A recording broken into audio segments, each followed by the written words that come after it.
we go to the 19th century, which we'll completely skip because Soviet Union. Wait, what the hell? Wait, sorry, wrong cut. What the hell? Sorry, people. No, I'm not a communist. I just got these in Berlin because I really like the color red. Sorry, wait, we were talking about London, not Moscow. Sorry, anyways, we're back to the other country we're actually talking about, the United Kingdom. We now enter the 19th century, Britain's golden century. Now, there are a few timelines I've thought of here. One is the Industrial Revolution, the Industrial Age for Britain between around 1750 to around 1970. The second one is the Victorian era, which, if you want to be really precise, from 1837 to 1901, which is the rule of Queen Victoria, right in the middle of Britain's golden age. And finally, this, at least in my opinion, Britain's golden age, ranging from 1815 to 1914, almost a century. And we will explain, well, I will explain why I think this timeline is very appropriate and why I think Britain had a full century of mostly complete dominance during most of the 19th century and into the 20th. London itself was also growing. It was right in the middle of the largest empire in human history. And from 1800 to 1900, its population went from 1 billion people to almost 7 million people, becoming the world's first megacity in human history. As I said earlier, Britain heavily dominated most of the 19th and early 20th centuries. Only in the latter half of the 19th century would countries like the German Reich and America start to challenge Britain in economic and industrial dominance and status. Britain had the largest empire in the world, and the reason why I put the dates 1815 to 1914 was because 1815 was the end of the Napoleonic Wars, where Britain became the undisputed superpower, at least in my opinion. France was destroyed by war, Spain lost its empire over the next few years, and Britain, which had two huge rivals that they had fought multiple wars with over the past century, they were now mostly obsolete and gone, at least in the colonial world. Now, the reason why I chose 1914 as the end date, because World War I heavily shattered the British Empire. But it did not break the empire, and only after World War II did the British Empire start crumbling and falling apart, as all empires eventually do. That's why if I had to say the golden age of the largest empire in human history, I will say those dates to you. In 1789, the Bastille in Paris was stormed and destroyed. The year 1789 was the start of the French Revolution. This eventually evolved into the French Revolutionary Wars, where many of the monarchs against Europe tried to destroy this new republic. And eventually the Napoleonic Wars came afterward. Britain, along with Russia and Austria, were the three largest powers in the coalition that fought many wars against the French and eventually Napoleon's regime itself. Eventually, Prussia also joined the coalition. I think there were like 6 or 7 wars of the coalition. Like, oh my god, they so badly wanted to kill the monarchy. It was like, no, we can't have a republic. We don't like the French. Kill the French. They fought so many wars, and in the end, from 1803 to 1815, the Napoleonic Wars raged on. One of the most famous naval battles of the Napoleonic Wars was the Battle of Trafalgar, where Nelson, the British Admiral Nelson defeated the French and Spanish fleets off the coast of Spain. This became known as the Battle of Trafalgar and cemented British naval dominance until the years leading up to World War I. The rivalry between Britain and France was like the elephant and whale in many different terms. Britannia was the master of the seas, and Napoleon's Grande Armée blitzkrieged Europe, well, before the actual Germans did, gave it to him. But anyways, Napoleon's Grande Armée destroyed and took over and subjugated Prussia, Austria. They created the Confederation of the Rhine. They took over modern-day Germany, the Netherlands. They subjugated Italy. They went into Scandinavia. They invaded Russia. They got bogged down in Vietnam, Iberia, and so on and so forth. So in many ways, the rival between the British and French empires, which had already been going on for more than a century earlier, was known as the whale versus the elephant, and this was especially true in the Napoleonic Wars. Anyways, by 1815, when the Battle of Waterloo happened, where Wellington, Duke of Wellington, not Admiral Nelson, he unfortunately died during the Battle of Trafalgar, and he is commemorated in the Trafalgar Square, which is very close to Britain's huge administrative area in modern-day Westminster. But anyways, back to the topic. The Duke of Wellington defeated Napoleon along with the Prussian General Blücher in 1815 at the Battle of Waterloo in the fake country, real country of Belgium. I love calling countries fake. I love the fake country of Canada. Now, as I have said many times earlier, Britain came to dominate the rest of the 19th century after the Napoleonic Wars because, as I had said earlier, France and Spain were heavily destroyed and damaged by the Napoleonic Wars, and it was kind of a huge break in the British-French rivalry, which had gone back all the way to the medieval era. And after the amount of wars that the British, French, and Spanish have fought against each other in the previous century and beyond as well, whether it be religious wars or wars of colonial expansion, and we only talked about one of these wars right now in this video, which was the 7 Years' War, which is by far the most famous. But many other wars were also fought between Protestant Britain and Catholic France and Spain. They were huge rivals. So this made Britain a huge, pretty much, how do I say it? Not just dominant, unchallenged colonial empire for most of the rest of the century. Now, why did Britain become the huge industrial power that we've known throughout the 19th and 20th centuries? The reason for that is it was the first country to be host to the Industrial Revolution. As I said earlier in the video, from 1750 to around 1970 was the industrial era for Britain. From coal mining to cotton and textiles, Britain was the first industrialized country, truly industrialized country in the world, and that's why London became the first mega city. Now, one example that really pushed the Industrial Revolution in Britain forward was the improvements in the steam engine by James Watt in the late 18th century. The steam engine was by far one of the most important things for the Industrial Revolution, creating a combustion engine. You could use this in factories and so many other things, and eventually in the invention of trains and the railroad system, which was actually the fastest way to travel on land even before the invention of the automobile. Britain spearheaded with many different areas taking different things, taking different industries. For example, Manchester became famous for textile weaving with proper textile machines. Other parts of the country did coal mining, and there were so many things, and this helped Britain elevate themselves to the largest industrial power in the world. And by far the two most important materials and minerals for industrialization that a country needed to have was coal and iron. Eventually, steel, which was much better and was less seducible to rust compared to regular cast iron, the way they made steel more cheaper to be made was through the Bessemer process, which was created in the 1850s. This made iron another huge important mineral along with coal during the Industrial Revolution. And countries like Britain and Germany that had huge reserves of these, well, now not anymore after more than 100 years of these countries being industrialized and using these mineral deposits. Countries like Germany and Britain and many others around the world had coal and iron ore, and these countries used it to their ability. For example, in Germany, one of the most industrialized areas in the world was the Rhineland and the Ruhr valleys, where there were huge coal and iron mineral fields. Now, that was the first reason for Britain being able to become a superpower. The second reason was the fact that Britain had a huge empire. When I said Manchester became a huge textile area, the reason for that was not because Manchester produced cotton.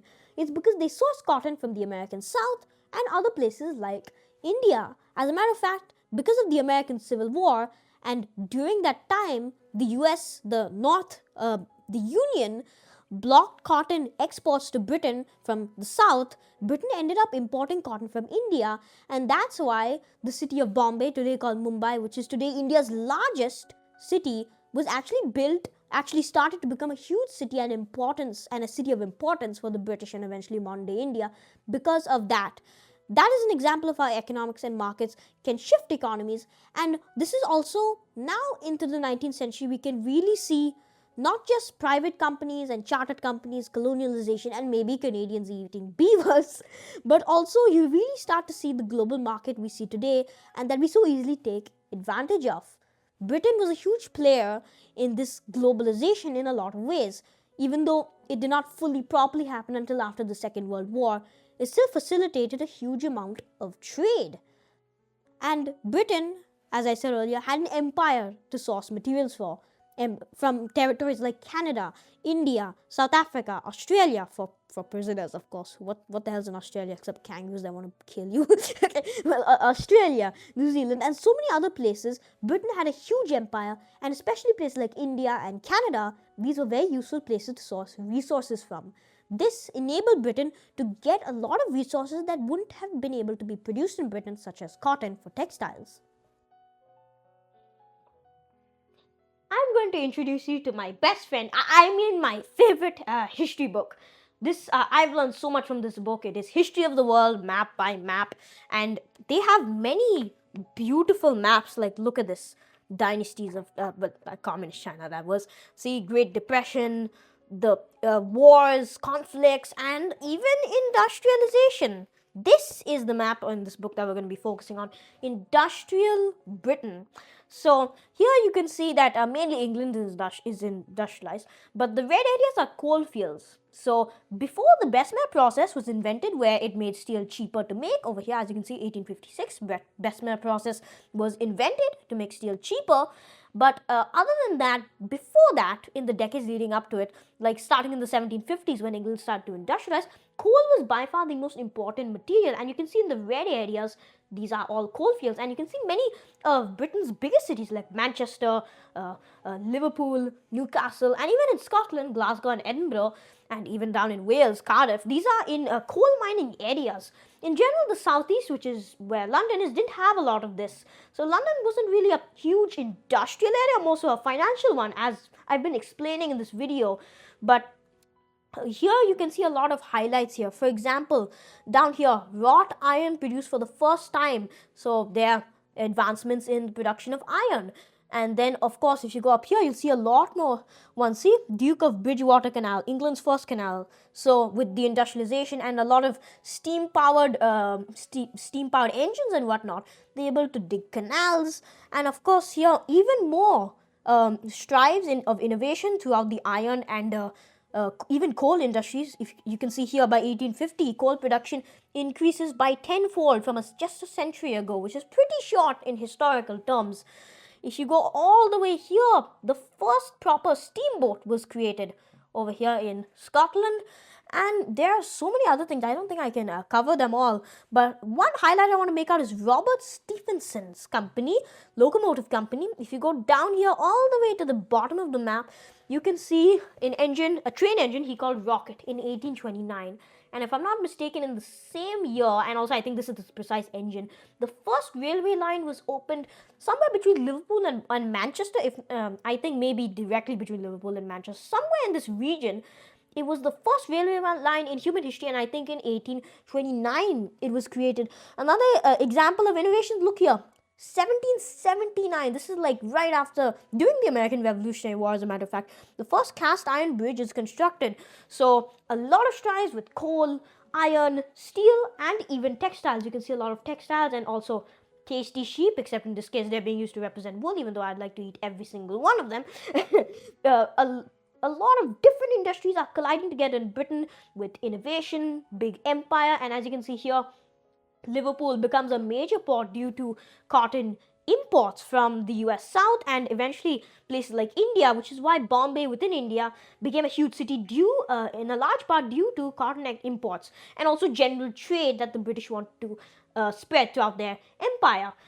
And with the beginning of this kind of revolution with textiles and like mutton, you get to more and more economic growth, and Britain subsequently, with a combination of industrialization decades before the continent and America, and also a combination with its empire, it's able to become the superpower of the world.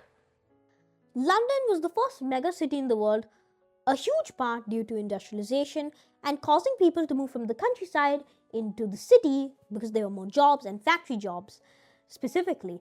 Now, London was the first city, one of the first cities in human history to really deal with a lot of urban problems huge cities today experience. Now, very few cities throughout history before the Industrial Revolution went above 1 million people. very few cities. Cities that were the center of huge empires that had their mark in history, such as the Roman Empire or the Song dynasty of China. Those types of cities, which were very few in number, went even above 1 million people. So, the fact that London increased by around 6 million people within just 1 century, when you compare to the rest of human history before that, is completely unprecedented. And after that as well, cities like Delhi and Tokyo having more than 30 million people in their metropolitan area is even more insane. Just how the human population has grown and how industrialization has facilitated such a huge number of humans to come into this earth only within the last 2 centuries. Now, London was being the first mega city and industrialized city in the world properly was not. Now, other cities earlier in history had to deal with urban problems many cities go through today, but London, having a lot of modern technology come into it, such as sewage or water systems or electricity grids, something which we in a lot of modern cities take for granted, was completely revolutionary even just 100 years ago, having running water within your own house. So London was kind of a huge experimental ground and a huge city, one of the first in the world, to really deal with a lot of these urban problems. So we're going to mention 3 of these urban problems and how 19th century London solved them. Now, they did not do everything perfectly. Not everything is perfect. Like, for example, London had huge amounts of pollution even into the 1950s, 60s, and 70s. So, let's see how London solved 3 problems, even if they were temporarily solutions. For most of human history, most cities have barely had an organized sewage system, and the same was for many huge cities that were sprawling like London and Paris. Now, London was very similar. Most cities along rivers used to dump their sewage into the river.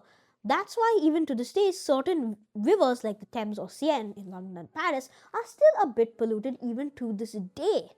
Now, London, being a huge industrial city, spewed out plenty of pollution, aerial and water pollution as well. And in 1858, the pollution in the River Thames got so bad there was a period known as the Great Stink. In response to this, a man named Joseph Bazalgette was put in charge of creating the first organized sewage system in the world.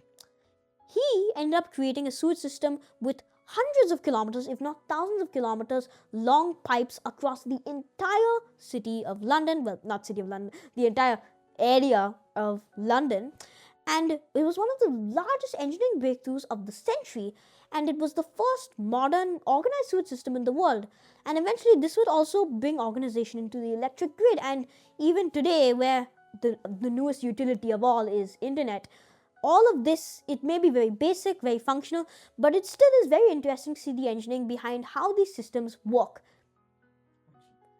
The next one is slums.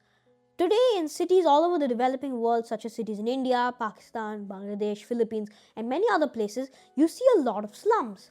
I personally have gone to cities like Bombay and Delhi, and I've seen a lot of slums. Very crowded housing places, very crowded, very dirty, and I've seen open sewers in a lot of these cities that I've been to. And London was no exception. Because of such a huge population explosion, slums were common all over growing European cities like London and Paris. But we're here to talk about London. I'm not a French nationalist. London, most of London's slums were destroyed after World War II, actually, because the Blitzkrieg of London, where Nazi Germany ended up bombing London. So in the end, most slums were actually demolished during that period. And this is something that's actually much later. We're getting a bit ahead of ourselves in terms of the timeline. But it's very interesting because after World War II, a lot of social housing projects came in. A lot of them may have failed, but some of them actually succeeded, which shows that sometimes social housing can be done right, such as in countries like Austria or in cities like Vienna. But let's not get us ahead of ourselves to the 1940s and 50s. During the Victorian era, efforts were also made to try and help the poor and people living in slums. One of the most famous examples was the Salvation Army, founded by William Booth in the East End of London, which was much poorer than, say, the West End and the posh areas such as Mayfair or Westminster. The Salvation Army works even today as a huge charity organization that operates across the world.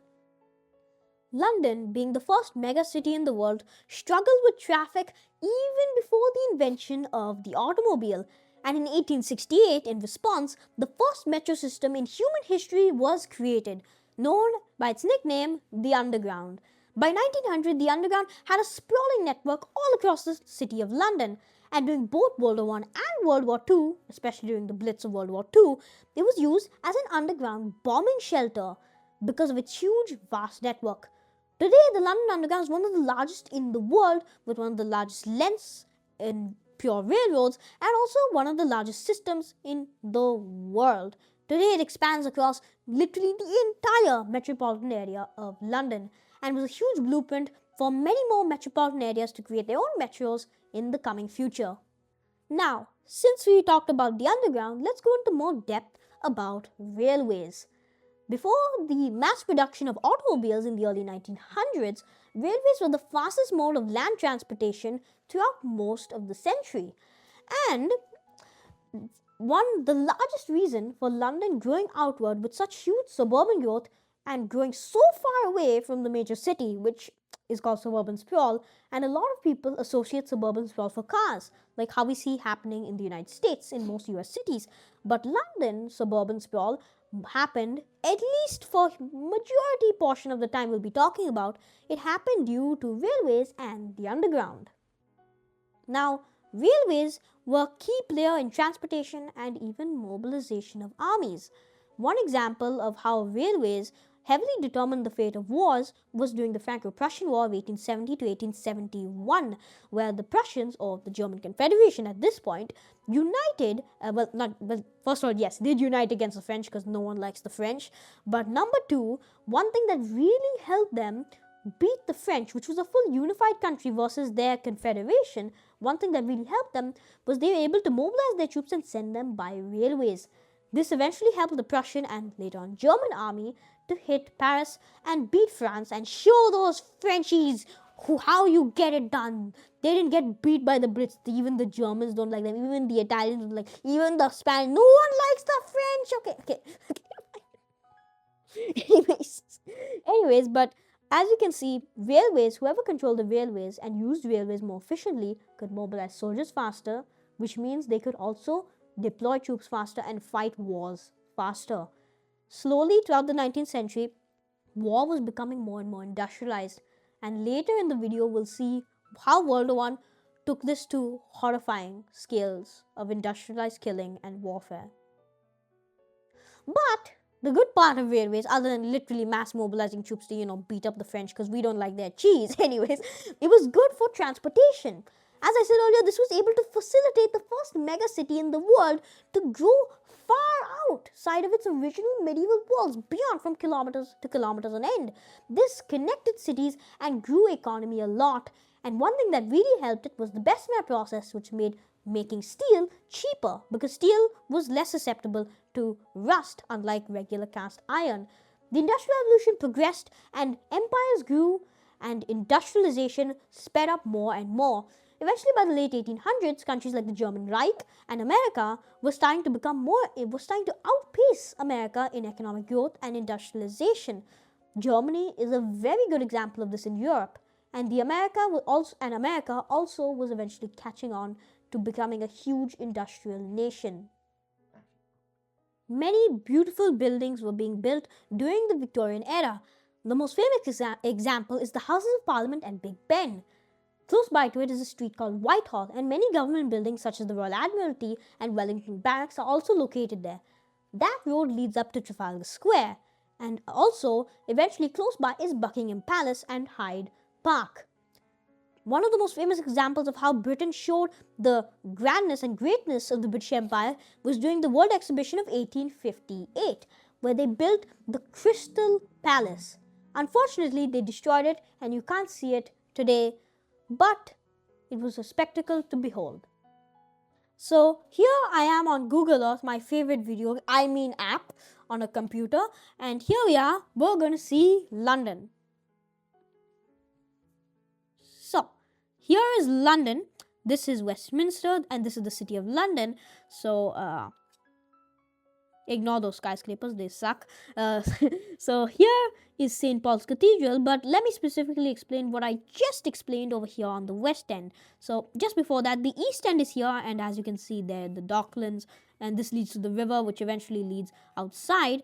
And a lot of these suburbs did exist during the Victorian era, as you can see, thanks to railways and the underground. Like, I can literally see a railway line right here.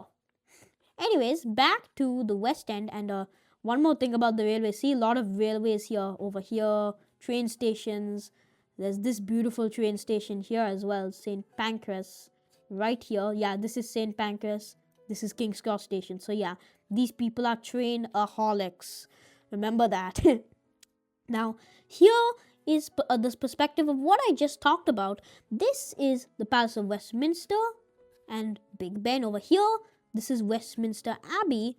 Now, down here is Westminster Cathedral, another beautiful Neo-Byzantine cathedral. This is Buckingham Palace, the royal residence. Let me just tilt it this way. There's Buckingham Palace. St. James Palace is somewhere here on the side. And this was where the Crystal Palace was, somewhere in Hyde Park. Now, where was the street Whitehall? Here, this is Whitehall. This street right here going down, leading to Trafalgar Square. Now, this is pretty much like, once again, the National Mall for them. Many buildings on the side. Scotland Yard, head of the London Police, is over here. There's some weird communist building over here. Well, it's the Ministry of Defense, actually. These are one of the most beautiful buildings. The Foreign Commonwealth Development Office, and this, the Her Majesty's Revenue and Customs. There are a lot of beautiful government buildings here, including this, which I think is called the Admiralty. I wish we could show footage from this that we'd actually taken in real life, but I haven't been to London in a while, and I don't remember being to London because I was very tiny.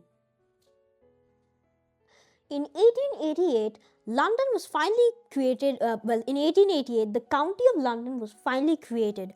Before, London was actually technically and politically divided between different counties such as Essex and a lot of other ones which were from the medieval era.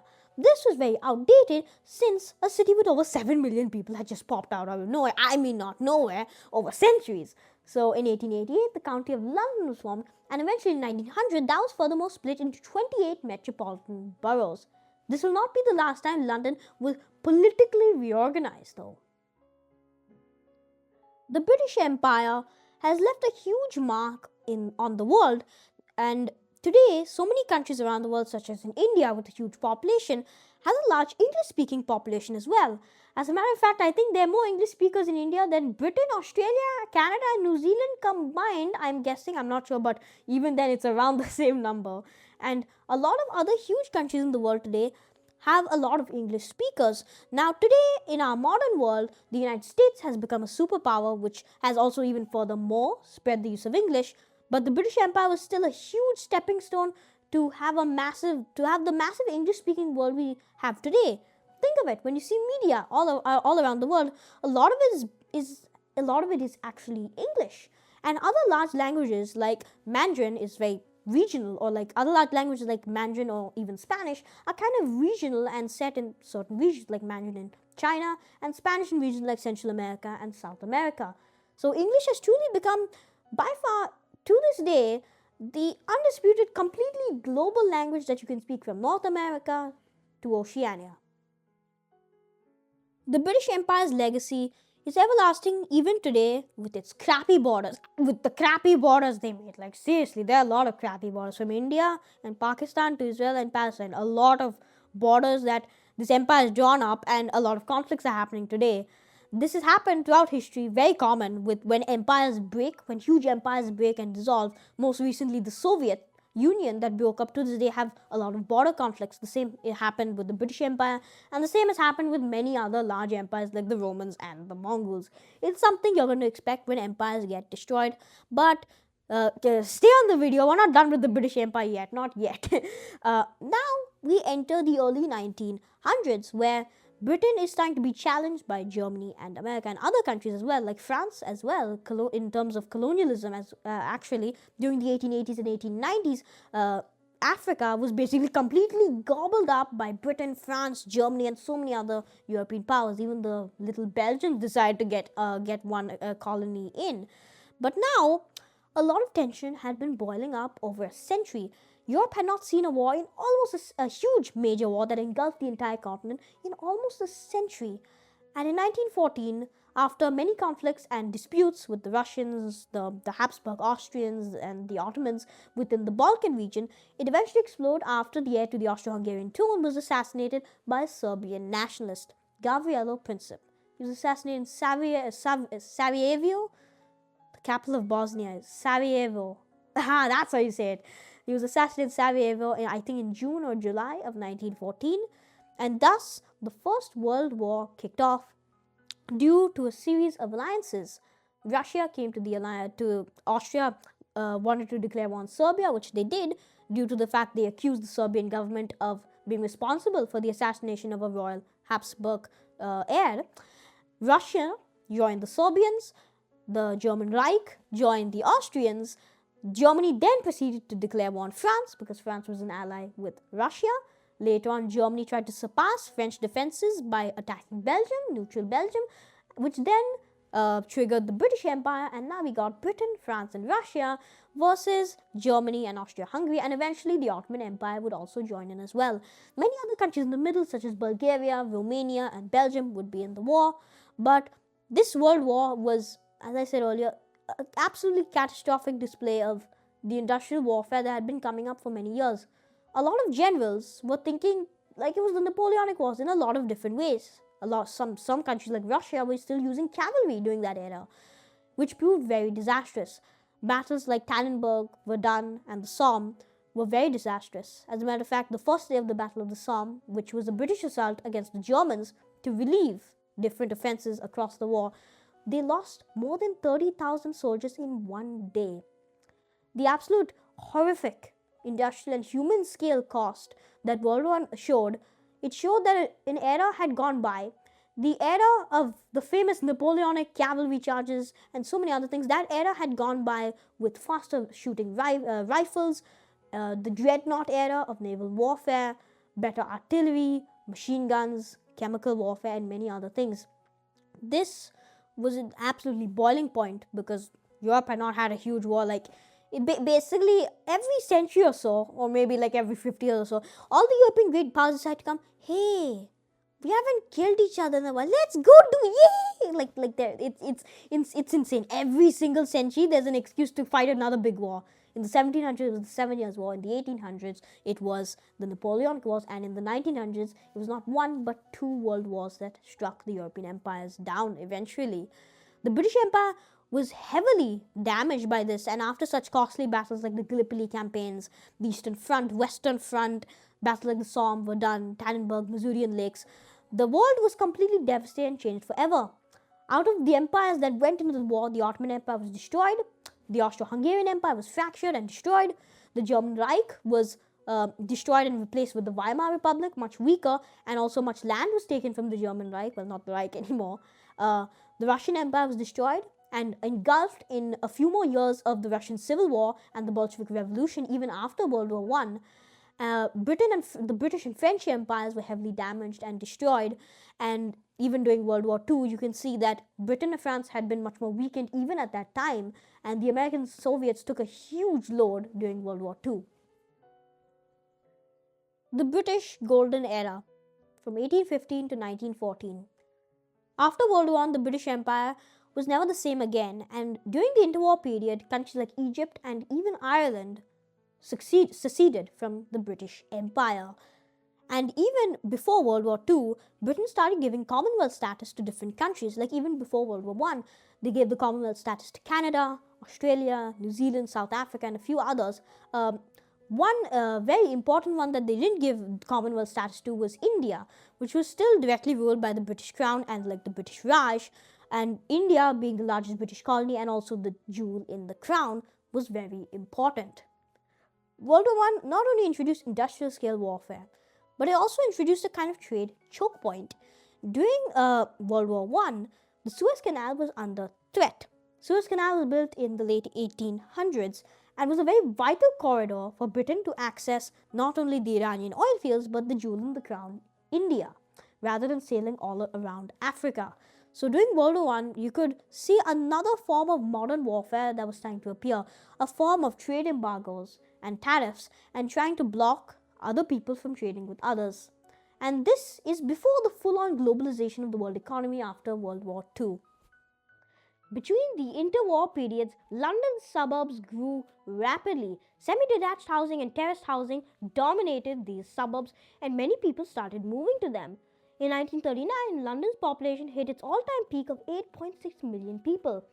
Causes for decline are many, but one of the earliest ones was the start of World War II and the German Luftwaffe's blitz of London City.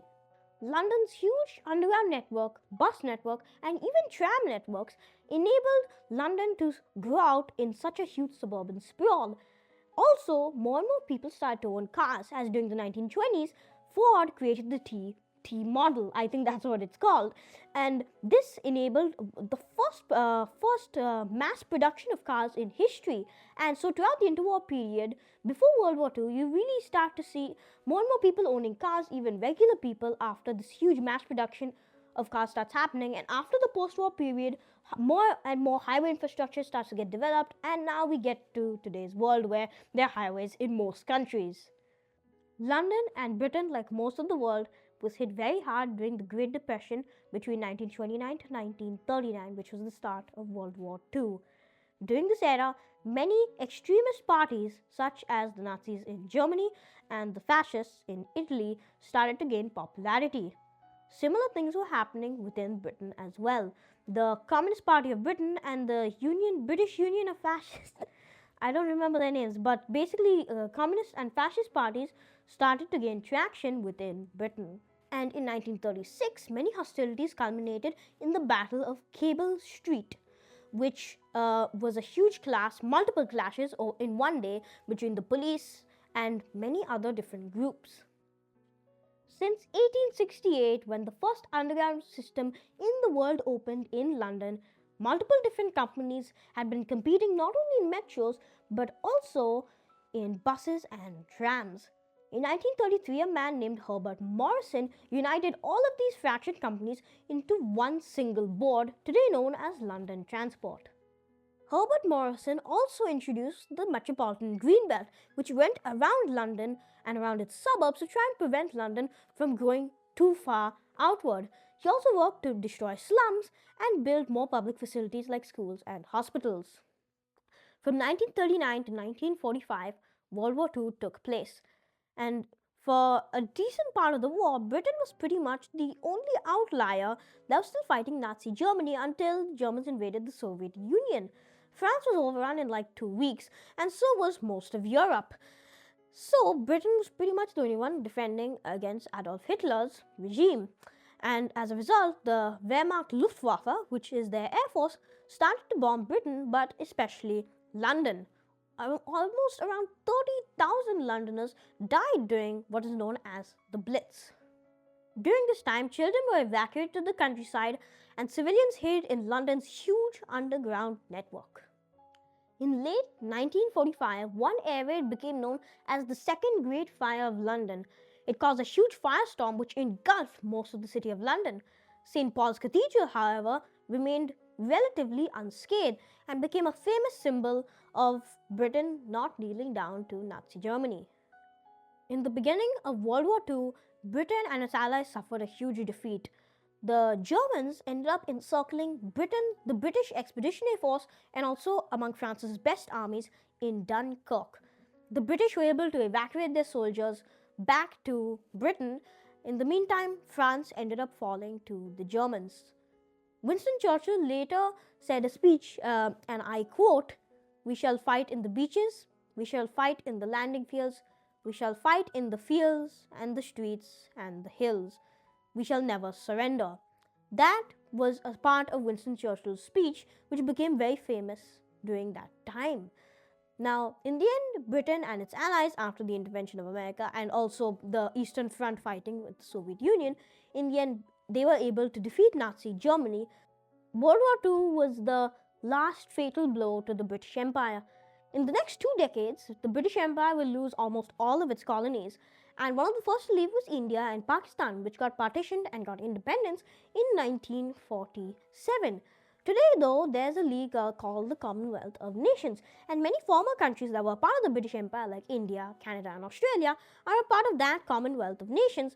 And to this day, countries like Canada and Australia recognize the monarchy of Britain as their head of state, which is kind of weird because, like, how is it the head of state? Don't they have their own parliaments?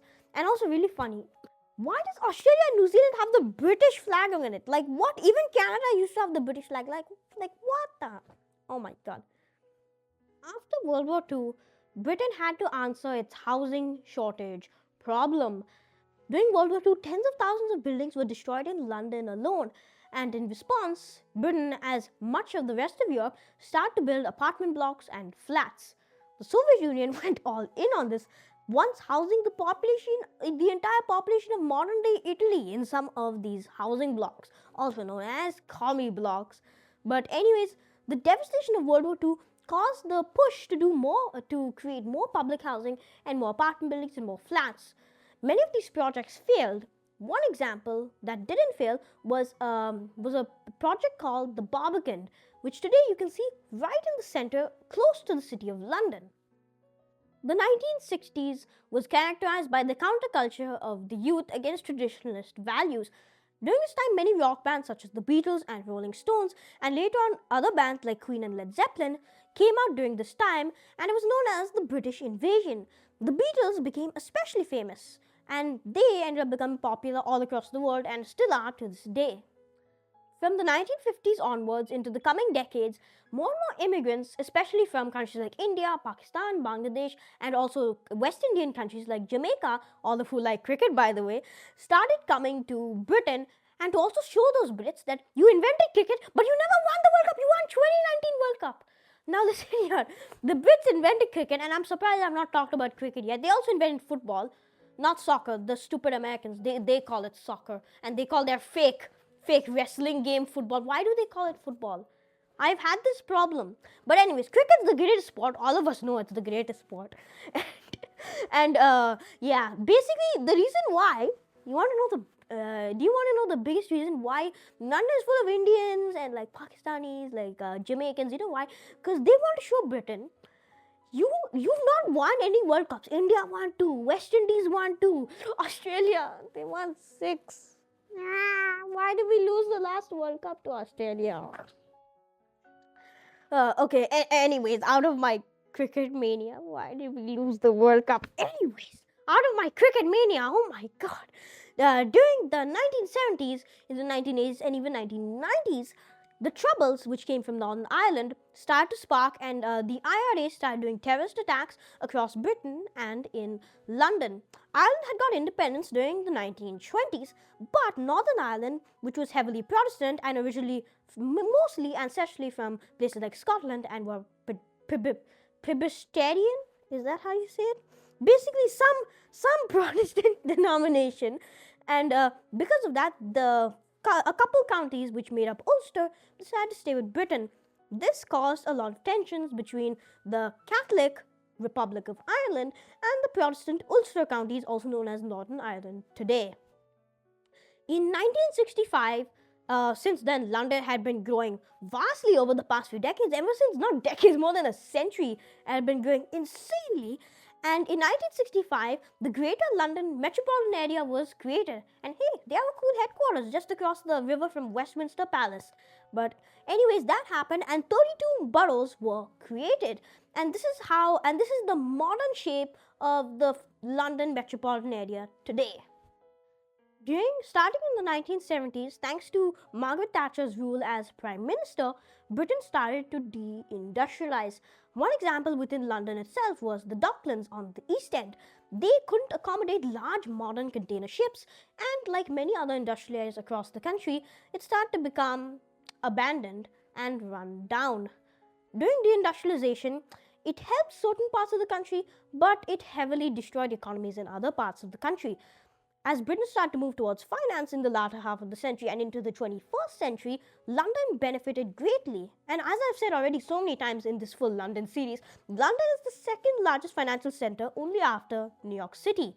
So, certain many parts of the country, such as in the north, in places like Manchester, Birmingham, a lot of these huge cities that had mainly were small villages before the Industrial Revolution but had sprawled into among the biggest in Britain, started to decline after deindustrialization. Into the 1980s and 1990s, the Docklands area, which there's a part of it called the Isle of Dogs. What are these names? Anyways, the Docklands area today has become offices and tower blocks, and if you think downtowns are areas with groups of skyscrapers, then technically it's kind of a second downtown with the second most notable area of skyscrapers other than the city of London. After the post-war period, because so many historical buildings were destroyed, unfortunately, many buildings in London, especially the city of London, modernized. And today, you can see, at least in my opinion, these awful, ugly, disgusting-looking skyscrapers. And yeah, they ruined their skyline, as you can see back there. St. Paul's Cathedral used to dominate London's skyline, and today it's all these big, fat skyscrapers. Yeah, they're fat. At the start of the 21st century, London created the Millennium Dome close to Greenwich to symbolize the beginning of the new century. By the way, I actually forgot to mention this. Greenwich is where the prime meridian runs to. I forgot to mention that in the video as a part of my full monument montage of talking about. Greenwich is actually where the prime meridian runs to because every empire wants to be at the center of the world. Britain, being the most recent one pretty much, is at the center of the world. That's where the prime meridian runs, north to south. It's right at Greenwich, where the Royal Observatory is. In 2012, the year I was born, London hosted the Olympics with Mr. Bean in it, Rowan Atkinson. I think that was the coolest part of the 2012 Olympics. Otherwise, I don't know what else to say. I've never been interested in the Olympics. I don't know, they just do a bunch of jumpy things and call it sports. In 2016, Britain, in Brexit, left the European Union, and this only marginally weakened London's position as a huge financial centre, but it did put a few roadblocks with making business more easy to do with Europe. Now, the British Empire may have ended a few decades ago, well, officially in 1997 when they transferred Hong Kong to China, but I don't believe that. I believe it ended earlier. But the British Empire may have been gone, and as all empires do, their golden era falls. And if you count the Soviet Union as an empire, that as well. The British and Soviet Union and Soviet empires within the last century have fallen, and they have left crappy borders behind, but also, unfortunately, modern conflicts that continue to this day. But if you ever go to Britain, remember, when you play their lovely sport of cricket, which India and Australia are best at, by the way, and you drink their most English tea straight from Assam and Sri Lanka, and when you go to the British Museum, seeing all the lovely British artifacts from all over the world, from Egypt to India, you can remember how British Britain... Okay, fine. Okay, I'll stop it. If you ever do visit Britain, though, well, I visited Britain, and I remember going to the British Museum. Other than that, I don't remember anything else, because I was too small. But being an absolute urban planning psycho, I do love the way London is planned. Thank you for watching this video. Thank you for watching my full rant about history, because I really love history and architecture, and when you fuse it together, wow, you get me here, the psycho of the video. But thank you so much for watching, and see you in a future episode.